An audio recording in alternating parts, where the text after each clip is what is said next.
I am 14 and my friend is 15. One night, my friend asked me if I wanted to spend the night, so I did. His mom was at work and his dad was at the gym. Me and my friend were upstairs in his room playing video games. We kept hearing what sounded like scratching noises and a slight banging.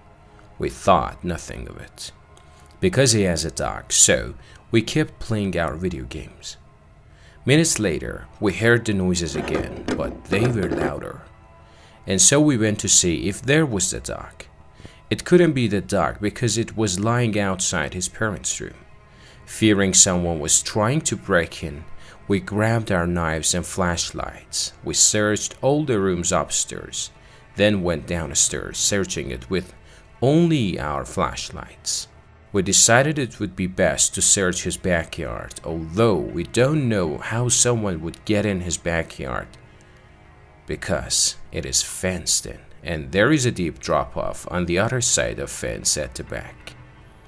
The search came up empty. I convinced my friend we should search the front of his house and make our way around his fence. We went around front and he went left and I went right. On the right, his fence connects to his neighbor's, so I went over to him to find him frozen with his light shined in the direction of the woods near the drop-off. I was weirded out and shone my light in the direction of his to find a guy dressed from head to toe in all black frozen and staring at us.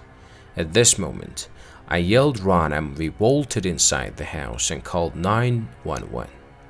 We waited a minute later, 2 officers arrived to find nothing and they told us to call them again if anything happens. Me and my friend were instructed by his parents to stay inside and downstairs in case anything happens, so we did. About an hour later, me and him were sitting downstairs on the couch and he out of nowhere asked, "Did you see that?" "See what?" He then said, "The light. Someone shined a light through the window over the fence." About a second after he said that, I saw a beam of light shine through the window. So we called 911 once again and the officer showed up minutes later and yet again found nothing.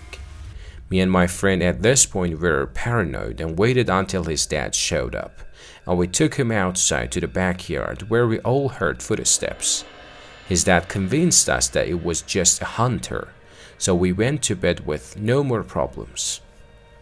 Unfortunately, it doesn't end there. My friend asked me about 2 weeks later if I wanted to spend the night again, and I did. Later that night, his parents were both still at work. We were joking around about what had happened with what we thought was the hunter, as his dog was outside doing its business. While we were talking, I peeked out the back door to check on his dog, to find what looked to be someone peeking over the fence. So we immediately called his dog and unlocked the door. We left it alone. A minute later, as we were in his room, we heard noises. So I looked out his window to once again see what looked like a guy peeking over the fence. So we grabbed knives and flashlights once again and went in the backyard and shined the flashlight in the direction we thought we saw the person. The light illuminated the outline of a head at the area of the fence. We thought we saw the guy. We ran inside and called 911 and they responded. Minutes later, they showed up and again found nothing and sat at the area outside the fence near the woods for 5 minutes in case something happened. Nothing happened. So they left and they told us to call back if anything happened. We didn't tell his parents this time because we thought they wouldn't believe us. Me and my friend returned upstairs to his room and about 2 hours later we heard the loudest banging ever. It started from the downstairs on the left side and went to the front door. We freaked out. We grabbed the dog and barricaded ourselves in his parents' room and got his dad's gun out in case we needed it. We then called 911 and again the police showed up and found no one and no sign of anyone and left. That was the last time we ever had that problem, and it still has us scared to this day. I was 14 years old, hanging out with my friend Jesse, who is also 14.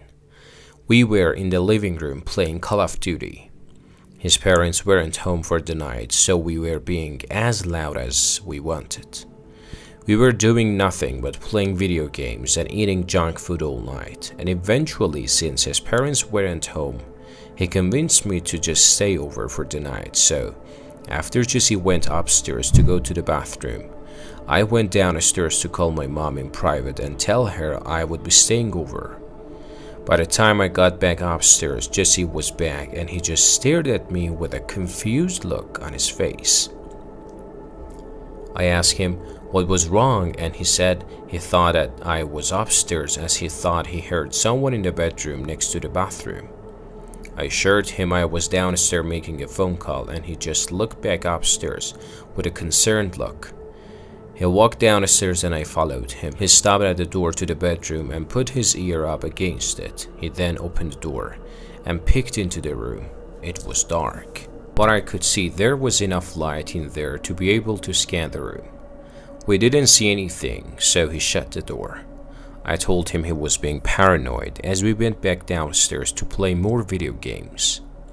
We turned the volume back up loud and resumed playing. After the match ended, the loading screen came up, along with the silence that usually accompanies loading screens. That's when me and Jessie both looked at each other. Jessie hit the mute button as we listened to what we were sure was somebody grunting from upstairs in that bedroom. But soon after the silence from the television, there was silence from upstairs as well. Jessie whispered to me that someone is hiding up there. They must have stopped making the noise as soon as there was silence down here.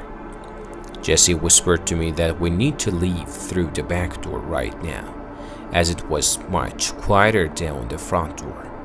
I agreed and we headed outside to the back door. As soon as we were outside, Jessie got on the phone with the police as I looked up to the bedroom window. For some stupid reason, I turned on the flashlight on my phone and aimed it up to the window. About 3 seconds later, my heart dropped as someone stepped into view from the behind glass, but only for brief moments. They seemed to crouch down under the window after spotting us. Jessie saw it too. That's when we actually took off down the block. We only came back when we saw a police car parked outside with its lights on.